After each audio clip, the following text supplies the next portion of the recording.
Result आने के लिए मैं फिर से बता दूं, सिर्फ टीचर्स का कमाल नहीं होता है, सिर्फ ट्रस्टीज का कमाल नहीं होता है, इसमें स्टूडेंट्स को भी मेहनत करना पड़ेगा, पेरेंट्स को भी एनकरेज करना पड़ेगा। एक मिसाल देकर मेरी बात मैं खत्म करता हूं, क्योंकि बड़े देर से आप लोग बैठे हुए, मुझे मालूम है। एक कार होती है नैनो कार, जो दुनिया की सस्ती कार होती है, एक जमाने में 1 लाख में मिला करती थी, और जो महंगी कार है उसकी तो कोई कीमत ही नहीं है, 10 करोड़ से शुरू होकर 100 करोड़ तक भी जाती है। रोल्स रॉयस कस्टमाइज्ड कार होती है। आप 10 करोड़ की कार लें या 1 लाख की कार लें, आपको एक चीज कॉमन दिखेगी 2 कारों में।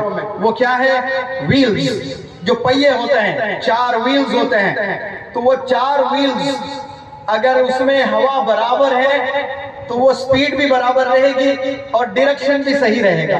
एक भी पहिया अगर पंक्चर हो जाता है तो गाड़ी वहीं रुक जाती है, और वो 3 पहिए कोई काम के नहीं होते हैं। गाड़ी स्पीड नहीं जाएगी बल्कि गाड़ी खराब हो जाएगी। बिल्कुल इसी तरह जो पहला जो व्हील है वो मैनेजमेंट होता है, इसके बाद दूसरा जो व्हील होता है वो टीचर्स होता है। टीचर्स अगर डिसिप्लिन है, डेडिकेटेड है, डिटरमिन्ड है और नॉलेजेबल है, एक्सपर्ट है, एफिशिएंट है, एक्सपीरियंस्ड है, तो फिर वो स्कूल, वो कॉलेज वंडर्स करेगा।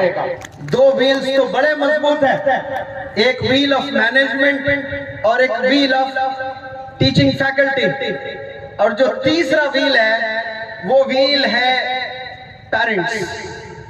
पेरेंट्स एडमिशन दिलाकर ये समझते हैं कि देयर जॉब इज डन, मेरी जिम्मेदारी हो गई, बस अब management is responsible, teachers are responsible. नहीं, पेरेंट्स आर इक्वली रिस्पॉन्सिबल।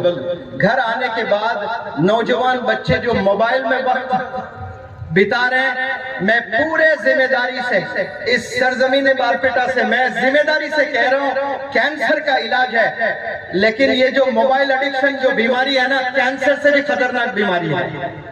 इंसान निकम्मा हो जा रहा है। 8-8 घंटे मौलाना इशा की नमाज से लेकर फजर की नमाज तक नौजवान बच्चे चैटिंग करते हुए नजर आएंगे।